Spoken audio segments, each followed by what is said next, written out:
Salut, ici Sébastien Rioux. Je me trouve présentement au musée Saint-Laurent à Trois-Pistoles. Saviez-vous que la MRC Les Basques est reconnue pour son dynamisme culturel qui la fait rayonner bien au-delà de ses frontières? Aujourd'hui, je vous montre une partie de l'offre culturelle de la MRC Les Basques. Bonjour, mon nom est Amélie Brière, je suis agente de développement culturel et de communication pour la MRC des Basques. Je suis là aujourd'hui pour vous parler de la diversité culturelle qu'il y a sur le territoire de la MRC. Je voulais vous parler en fait de plusieurs choses. Premièrement, je pensais à la Maison du notaire, parce que derrière moi, ce qu'on voit, ce sont des toiles qui sont exposées à la Maison du notaire. C'est un lieu en fait historique, c'est un site du patrimoine où c'est possible de faire des visites guidées, mais c'est aussi un lieu d'exposition. Donc les amis de la Maison du notaire exposent leurs œuvres d'art ici.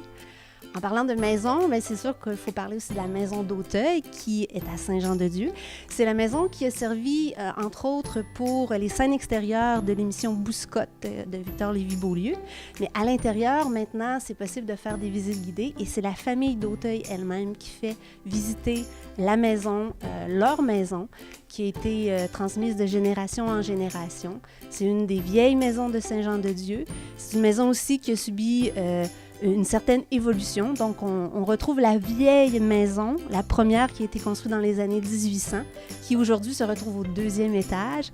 Et en dessous et sur le côté, au début des années 1900, a été construite une deuxième maison, qu'on appelle aujourd'hui la maison d'Auteuil. Je voulais vous parler aussi, parce qu'on parle de patrimoine bâti, de la Forge à Bérubé. Donc, la Forge à Bérubé, qui est une ancienne forge, comme le dit son nom, mais qui s'est transformée en lieu de diffusion culturelle. C'est là qu'on retrouve, entre autres, le Festival des Grandes Gueules, qui est un festival qui existe depuis 20 ans. C'est un festival de contes, mais on retrouve aussi à la Forge d'autres spectacles, autre chose que le conte. Il y a de la musique, il y a aussi la Ligue d'improvisation des Basses, qui est là tous les étés. On retrouve aussi des projections du ciné-club ONF de Trois-Pistoles.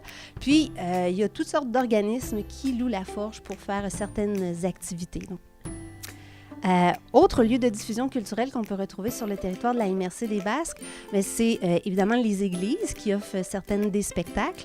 On retrouve aussi des cafés, des restaurants, comme le Café Graine Folie, où on peut rencontrer différents groupes de musique. Ils exposent aussi des toiles faites par des artistes de la région ou de l'extérieur. À Saint-Clément, on retrouve dans la salle des loisirs puis la salle Les Rassembleux un beau lieu d'accueil aussi pour tenir des activités culturelles, des spectacles, des soupers humour et aussi des expositions. On peut retrouver aussi à Saint-Jean-de-Dieu, au Resto-Bar Le Gueuleton, des chansonniers à l'occasion. Donc, il y a différents endroits sur le territoire qui offrent une certaine vitalité culturelle dans le milieu. On retrouve aussi à Trois-Pistoles la Corporation du patrimoine et du tourisme religieux. Elle a comme mission, en fait, de mettre en valeur l'église Notre-Dame-des-Neiges de Trois-Pistoles. C'est possible d'aller faire des visites guidées, soit avec un audioguide, soit avec une personne, un guide interprète.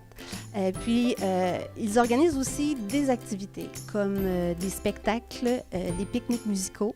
Il y a plusieurs autres activités, notamment des circuits historiques guidés pour mieux connaître le patrimoine bâti de Trois-Pistoles. On a d'autres églises qui font aussi des visites. On peut penser à l'église de Saint-Simon, qui est la plus vieille église à l'est de Kamouraska.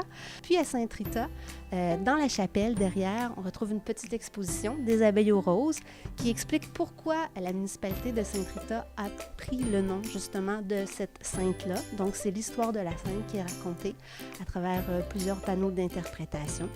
Dans les Basques, lorsqu'on parle de vitalité culturelle, on a beaucoup d'artistes peintres, des photographes professionnels, des fois amateurs ou semi-professionnels. On a des spécialistes en danse contemporaine, on a des écrivains. Alors, on a tout plein de gens avec un bagage extraordinaire. Puis, vous pouvez aussi rencontrer les artistes dans leurs ateliers et dans leurs galeries d'art.